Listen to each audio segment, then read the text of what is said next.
Hello, അസ്സലാമു അലൈക്കും. ഞാനിന്നൊരു ചെറിയൊരു ഈവനിങ് വ്ളോഗാണ് കേട്ടോ. ഈവനിങ്ങിൽ ഞാൻ ചെയ്തിട്ടുള്ള ഈ ഒരു കാര്യവും അതുപോലെ തന്നെ രാത്രിയിലെ കുക്കിങ്ങും മാത്രമാണ് കാണിക്കുന്നത്. അപ്പോൾ ഞങ്ങളെ ബിൽഡിങ്ങിൽ 2 റൂം വാടകയ്ക്ക് പോയിരുന്നതാണ് നേരത്തെ. അതിപ്പോൾ ഒന്ന് ഒഴിവായിരുന്നു. അപ്പോൾ ഞങ്ങൾ ആ റൂം വാടകയ്ക്ക് ഉണ്ട് എന്നുള്ള ഒരു സ്റ്റിക്കർ ഒട്ടിക്കാൻ വേണ്ടിയിട്ട് പോവുകയാണ് കേട്ടോ. ഞാനും എൻ്റെ മൂത്ത മോനും കൂടെയാണ് കേട്ടോ സ്റ്റിക്കർ ഒട്ടിക്കാൻ വേണ്ടിയിട്ട് പോകുന്നത്. സ്റ്റിക്കറല്ല, ചെറിയൊരു ഫ്ലക്സാണ്. അപ്പോൾ വീടിൻ്റെ തൊട്ടടുത്ത് തന്നെ ആയതുകൊണ്ടാണ് കേട്ടോ ഞാൻ ഈ മാക്സിയൊക്കെ ഇട്ടിട്ട് പോണത്. അല്ലെങ്കിൽ അത് ബിൽഡിങ്ങിലേക്ക് പോകണമെന്ന് വിചാരിച്ച് വലിയ സംഭവമായിട്ട് പോകേണ്ട കാര്യമൊന്നുമില്ല, തൊട്ടടുത്ത് തന്നെയാണ്. ഇതിൻ്റെ 2ാം നിലയിൽ നിന്ന് നോക്കിയാൽ നല്ല കാഴ്ചയാണ് കേട്ടോ. ആ കണ്ണൊക്കെ അമ്പലപ്പറമ്പാണ്. അവിടെ ഉത്സവം ഉണ്ടാകുമ്പോൾ നല്ല കടകളും കാര്യങ്ങളൊക്കെ ആയിട്ട് നല്ല രസമാണ്. ഇതിൻ്റെ ഈ ഏറ്റവും അറ്റത്തുള്ള 2 റൂമാണ് കേട്ടോ ഇപ്പോൾ ഒഴിവായത്. അപ്പോൾ അതിന്മേലാണ് ഞങ്ങൾ ഈ ഫ്ലക്സ് ഒട്ടിക്കാൻ പോണത്. ഇവിടുന്ന് അങ്ങോട്ട് ഹൈവേ കാണാനൊക്കെ നല്ല ഭംഗിയുണ്ട്. അവിടെയൊക്കെ ആദ്യമൊക്കെ എത്ര വീടുണ്ടായിരുന്ന സ്ഥലമാണെന്ന് അറിയാം. ഇപ്പോൾ എങ്ങോട്ട് നോക്കിയാലും റോഡ് തന്നെ. അപ്പോൾ ഏതായാലും നമുക്ക് വിഷയത്തിൽ വരാം. ഞാൻ വെക്കുന്നത് ഹൈറ്റ് പോരാന്ന് പറഞ്ഞ് എൻ്റെ മോന് തട്ടിപ്പറിച്ച് വാങ്ങിയിട്ട് പോകാൻ കുറച്ചും കൂടി ഹൈറ്റ് കൂട്ടി ഒട്ടിക്കുന്നുണ്ട് കേട്ടോ. അപ്പോൾ ഏതായാലും ഈ ഒട്ടിക്കാൻ കയറിയല്ലേ വിചാരിച്ച് ഞാൻ റോഡും ഹൈവേ ചോദിക്കുന്ന ആൾക്കാരൊക്കെ ഉണ്ടായിരുന്നു. ഹൈവേൻ്റെ വർക്ക് ഇപ്പോൾ എവിടെ വരെ ആയി എന്നൊക്കെ. അപ്പോൾ അവർക്കൊക്കെ ഒന്ന് ഹൈവേ കാണിച്ചു കൊടുക്കാനൊക്കെ ആയിരുന്നു. ഞാൻ എൻ്റെ മോനോട് ക്യാമറ ശരിക്കും റോഡുള്ള ഭാഗത്തൊക്കെ ഒന്ന് കാണിച്ചു കൊടുക്കണം എന്നൊക്കെ ഒന്ന് നിർദ്ദേശങ്ങളൊക്കെ കൊടുക്കുകയാണ് കേട്ടോ. അപ്പോൾ സംഭവം പരിപാടി ഞങ്ങളത് കഴിഞ്ഞ് താഴേക്ക് ഇറങ്ങി പോവാണ്. മോനെ കൊണ്ട് പറ്റണ അത്ര റോഡൊക്കെ ഒന്ന് കാണിച്ചു കൊടുക്കാൻ പറഞ്ഞാണ്. പക്ഷേ അവന് ട്യൂഷന് പോകാനുള്ളതുകൊണ്ട് സമയമില്ലാത്തതുകൊണ്ട് കുറേ ഒന്നും അവന് ഷൂട്ട് ചെയ്യാൻ നിന്നിട്ടില്ല. ഓന് സമയം ഉണ്ടായിരുന്നെങ്കിൽ ഏറ്റവും മേലെ പോയി ഷൂട്ട് ചെയ്തിരുന്നെങ്കിൽ നല്ല ഭംഗിയിൽ കാണുമായിരുന്നു. മരങ്ങളൊക്കെ മുകളിലായിട്ടാവുമ്പോഴേ നല്ല ഭംഗിയുള്ള സ്ഥലമായിരുന്നു. അപ്പോൾ ഞങ്ങൾ തിരിച്ച് വീട്ടിൽ തന്നെ പോകുന്നുണ്ട്. ഞങ്ങളെ വീട് ഇപ്പോൾ എവിടെയാണെന്നുള്ളത് ആദ്യത്തെ വീഡിയോ ഒക്കെ കണ്ടവർക്ക് അറിയുണ്ടാവും. കക്കാടാണ് കേട്ടോ, തിരുവങ്ങാടിക്ക് അടുത്തുള്ള കക്കാടാണ്. അപ്പോൾ ഈ ഇവിടുന്ന് അങ്ങോട്ട് നേരെ പോയാൽ കക്കാടങ്ങാടിക്കാണ്. അതുപോലെ നേരെ ഈ ഓപ്പോസിറ്റിൽ കരിമ്പിലങ്ങാടിയാണ്. റോഡൊക്കെ കാണാൻ നല്ല ഭംഗി തന്നെയാണ്. പക്ഷേ റോഡിൻ്റെ അടുത്ത് ജീവിക്കുന്നവർക്ക് നല്ല ബുദ്ധിമുട്ടാണ്. അപ്പോൾ ഞാൻ ഈ മേലേക്ക് കയറി പോകണം എന്തിനാണെന്ന് വെച്ചാൽ നിങ്ങൾക്കൊരു കാര്യം കാണിച്ചു തരാനാണ് കേട്ടോ. ഈ പ്ലാവിൻ്റെ മേലെ ഒരു ഇതുണ്ടായിട്ടുണ്ട്. അത് കടന്നൽ കൂടാണെന്നാണ് എനിക്ക് തോന്നിയിട്ടുള്ളത്. പക്ഷേ എൻ്റെ മക്കളൊക്കെ അത് തേനീച്ചയാണ്, നല്ല തേന് കിട്ടൂലമ്മ, അതവിടെ നിന്നോട്ടെ എന്നൊക്കെ പറയുന്നുണ്ട്. നിങ്ങൾക്ക് ആർക്കെങ്കിലും അത് എന്താണെന്ന് മനസ്സിലാവുന്നുണ്ടെങ്കിൽ ഒന്ന് കമൻറ്റിലൂടെ അഭിപ്രായം പറയട്ടോ. അപ്പോൾ ഈ ഈവനിങ് വ്ളോഗ് ഞാൻ ഇവിടെ അവസാനിപ്പിച്ചിട്ടുണ്ട്. വിചാരിക്കാതെ രാത്രിയിൽ ഒരു സംഭവം നടന്നു. അതിൻ്റെ CCTV ദൃശ്യങ്ങൾ ഞാൻ ഇതിൻ്റെ തൊട്ടടുത്തായിട്ടുള്ള ക്ലിപ്പായിട്ട് വെച്ചിട്ടുണ്ട് കേട്ടോ. ഇത് ഞങ്ങൾ ഫുഡൊക്കെ ഉണ്ടാക്കി കഴിച്ച് കിടന്നതിൻ്റെ ശേഷം രാത്രി ഒരു 2 മണിയൊക്കെ കഴിഞ്ഞിട്ടുണ്ടാവും. അതിൻ്റെ ശേഷം ഉണ്ടായിട്ടുള്ളതാണ്. ഇതിൽ ടൈമൊക്കെ കൊടുത്തിട്ടുണ്ടല്ലോ. അപ്പോൾ വന്നിട്ടുള്ള സംഭവമാണ്. ഏതായാലും നിങ്ങൾ വീഡിയോ കാണി.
ഞങ്ങൾ രാത്രി കിടക്കുന്നതിന് മുന്നായിട്ട് കഴിച്ചിട്ടുള്ള ഭക്ഷണം ഞാനൊന്ന് ഉണ്ടാക്കുമ്പോൾ വീഡിയോ എടുത്തതാണ് കേട്ടോ. അപ്പോൾ ചോറിൻ്റെ അളവ് കുറച്ച് കുറഞ്ഞതുകൊണ്ട് തന്നെ എന്താ ഇനി ഉണ്ടാക്കി കൊടുക്കുക കുട്ടികൾക്ക് എന്ന് വിചാരിച്ച് നോക്കി. അപ്പോൾ ഫ്രിഡ്ജിൽ നേരത്തെ ഉണ്ടാക്കിയതിൻ്റെ ബാക്കി കുറച്ച് നഗറ്റ്സ് ഇരിക്കുന്നുണ്ടായിരുന്നു കേട്ടോ. അപ്പോൾ എടുത്തൊന്ന് ഫ്രൈ ആക്കി കൊടുക്കാമെന്ന് വിചാരിച്ച് ഞാനൊരു പാൻ വെച്ച് ചൂടാക്കി അതിൽ സാധാരണ ഓയിലാണ് ഒഴിച്ചിട്ടുള്ളത്, സൺഫ്ലവർ ഓയിലൊന്നുമല്ല. അപ്പോൾ ഒഴിച്ച് ചൂടായതിൻ്റെ ശേഷം നഗറ്റ്സ് ഇട്ട് കൊടുക്കുന്നുണ്ട്. എന്നും ഞാൻ നഗറ്റ്സ് ഉണ്ടാക്കുമ്പോൾ കുറച്ച് ഉണ്ടാക്കുന്ന വേവ് കൂടിപ്പോവും. നഗറ്റ്സ് എന്നും ഉണ്ടാക്കാമെന്ന് ഉദ്ദേശിച്ച് ഡെയിലി ഉണ്ടാക്കുകയല്ല കേട്ടോ. ഉണ്ടാക്കുന്ന സമയത്തൊക്കെ ഉണ്ടാക്കുന്ന കരിയലുണ്ട്. അപ്പോൾ ഇന്ന് നല്ല ഗോൾഡൻ ബ്രൗൺ ആകണ വരെ മാത്രം നോക്കി കറക്റ്റായിട്ട് പൊരിച്ചെടുക്കാമെന്ന് ഞാൻ വിചാരിക്കുന്നുണ്ട്. അപ്പോൾ ആ പൊരിക്കുന്ന സമയത്ത് നേരത്തെ കണ്ട വീഡിയോനെ സംബന്ധിച്ചുള്ള കാര്യം പറഞ്ഞുതരാം. ഞങ്ങൾ ഇതൊക്കെ കഴിച്ച് കിടന്നുറങ്ങിയതിൻ്റെ ശേഷം രാത്രി ഒരു 2:15 ആയ സമയത്താണെന്ന് തോന്നുന്നു. കറക്റ്റ് ടൈം ഓർമ്മയില്ല, 2 മണിയൊക്കെ ഏതായാലും കഴിഞ്ഞിട്ടുണ്ട്. അതിൻ്റെ ശേഷമാണ് എൻ്റെ ഫോണിലൊരു കോള് വന്നത്. ആ കോള് വന്നപ്പോൾ അറ്റൻഡ് ചെയ്ത സമയത്ത് പറഞ്ഞത് ഞങ്ങൾ ഇവിടെയുള്ള തിരുരങ്ങാടി പോലീസാണ്, SI സാറിൻ്റെ അടുത്ത് കൊടുക്കാമെന്നാണ് ആദ്യം തന്നെ പറഞ്ഞത്. സത്യം പറഞ്ഞാൽ ഉറക്കത്തുനിന്ന് വിളിച്ച് അങ്ങനെ പറഞ്ഞപ്പോൾ ഞാൻ ശരിക്കും പേടിച്ചു പോയിട്ടാണ്. കാരണം ഞാൻ കരുതിയത് മക്കളെന്തെങ്കിലും ഫോണിൽ വല്ല ആപ്പുകൾ കയറ്റിയാണ്ടോ അങ്ങനെ എന്തെങ്കിലും പ്രശ്നമായിക്കാണ്ട് വിളിച്ചാണോ. അങ്ങനെയൊക്കെ നമ്മൾ എയർടെല്ലിൻ്റെ ഇങ്ങനത്തെ ഓരോ പരസ്യങ്ങളിൽ കാണലുണ്ടല്ലോ. അപ്പോൾ ഫ്രോഡായിട്ടുള്ള ഓരോ സംഭവങ്ങൾ അങ്ങനെ എന്തെങ്കിലും പ്രശ്നം ഉണ്ടായിട്ടാണോ എന്നൊക്കെ വിചാരിച്ച് ആകെ ഒന്ന് പേടിയായി. അപ്പോൾ അവർ പറഞ്ഞു ഞങ്ങളെ ബിൽഡിങ്ങിൻ്റെ അവിടെ ഒരാൾ നിൽക്കുന്നുണ്ടായിരുന്നു. ഓല് ഇതിലൂടെ പാസ് ചെയ്ത സമയത്ത്, ഇത് ഹൈവേ അല്ലേ, അപ്പോൾ ഇതിലൂടെ പാസ് ചെയ്ത സമയത്ത് ആ ബിൽഡിങ്ങിൻ്റെ മുന്നിൽ ഒരാൾ നിൽക്കുന്ന കണ്ടപ്പോൾ വണ്ടി നിർത്തിയതാണ്. അപ്പോൾ ആ കള്ളൻ അങ്ങോട്ട് മതിലെടുത്ത് ചാടി പോയിന്ന്. അപ്പോൾ എളാപ്പാൻ്റെ വീടാണ് അതിൻ്റെ തൊട്ടടുത്ത്. ഓല മുറ്റത്തേക്ക് ചാടി എന്നാണ് പറഞ്ഞ്. അപ്പോൾ അതിൻ്റെ പിന്നാലെ നോക്കിയിട്ടൊന്നും കണ്ടില്ല. അപ്പോൾ തിരിച്ച് വന്ന് നോക്കിയപ്പോൾ ഞങ്ങളെ ബിൽഡിങ്ങിൻ്റെ ഒരു ഷട്ടർമാർ ലോക്ക് പൊട്ടിക്കിടക്കണമായിട്ട് തോന്നിയെന്ന്.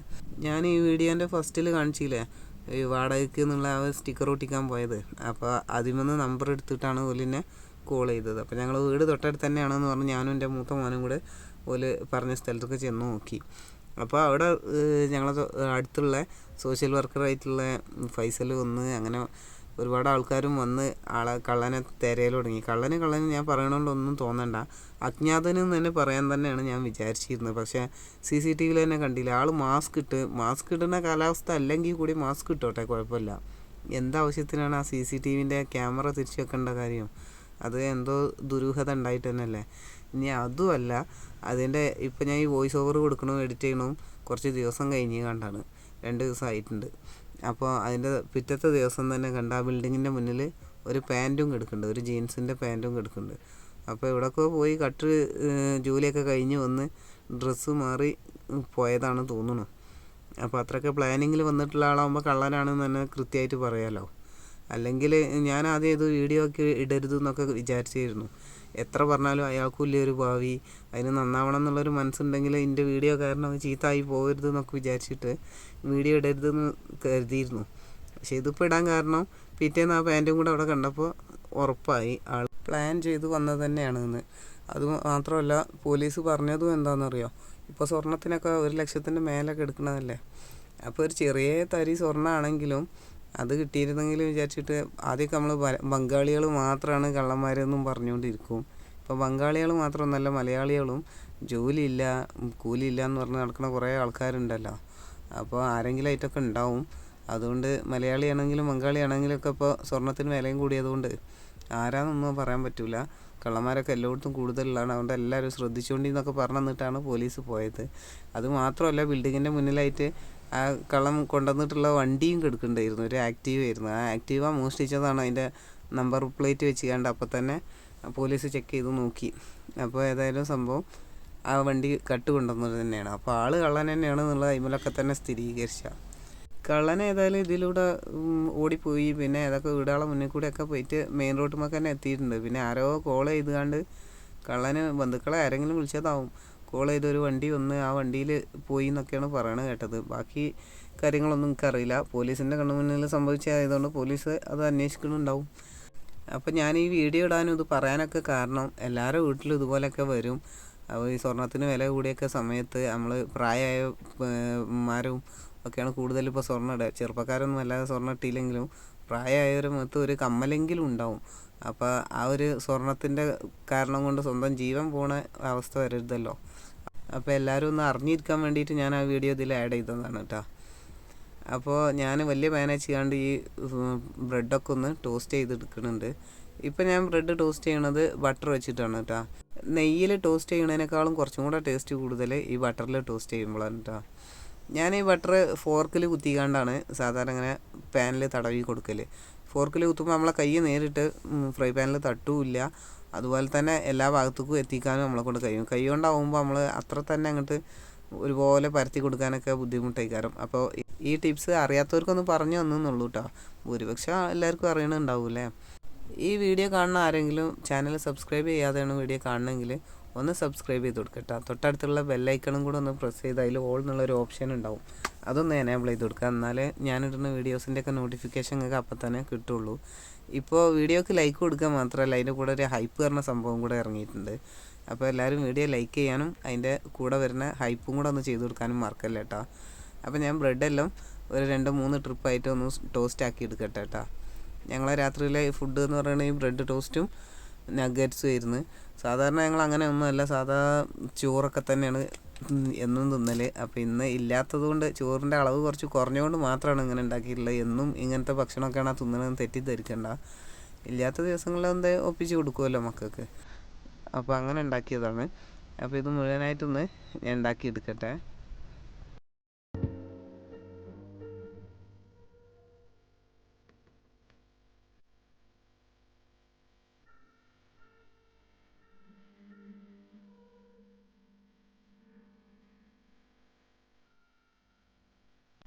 അപ്പോൾ ബ്രെഡൊക്കെ ടോസ്റ്റ് ചെയ്ത് തീരാനായിട്ടോ.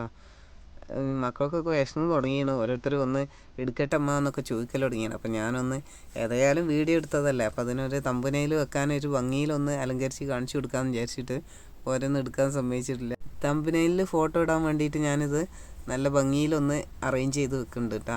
തക്കാളി സോസൊന്നും സാധാരണ രാത്രി ഫുഡ് കഴിക്കുന്ന സമയത്തൊന്നും ഞങ്ങൾ കഴിക്കൂല, വെറുതെ ഫോട്ടോ എടുക്കാൻ വേണ്ടി വെച്ചെന്നുള്ളൂ കേട്ടോ. അങ്ങനെ ഇന്നത്തെ രാത്രി ഭക്ഷണം ഇതിൽ ഒതുക്കിയിട്ടുണ്ട്. അപ്പോൾ കുട്ടികൾക്കൊക്കെ ഞാനിത് എടുത്ത് കൊടുക്കട്ടെ. ഏതായാലും വീഡിയോ ഇഷ്ടമായിട്ടുണ്ടെങ്കിൽ ഒന്ന് ലൈക്ക് കൊടുക്കാനും ലൈക്കിൻ്റെ കൂടെ തന്നെ ഹൈപ്പ് കൊടുക്കാനൊന്നും മറക്കല്ലേ. നമുക്ക് ഇനിയും ഇതുപോലെ കുറേ വ്ളോഗുകളൊക്കെ എടുക്കണം എന്ന് വിചാരിച്ചിട്ടുണ്ട്. ഞാനിടുന്ന വീഡിയോസൊക്കെ ഒന്ന് കണ്ട് സപ്പോർട്ട് ചെയ്ത് തരാൻ മറക്കരുത്. അതുപോലെ തന്നെ എന്തെങ്കിലും ഒരു അഭിപ്രായം കമൻ്റായിട്ട്, ഒന്നിനും കഴിയില്ലെങ്കിൽ ഒരു സ്മൈലി ആയിട്ടെങ്കിലും കമൻറ്റ് ചെയ്യുക. അപ്പോൾ നമുക്ക് മറ്റൊരു വീഡിയോയുമായി വീണ്ടും കാണാം. Thank you for watching.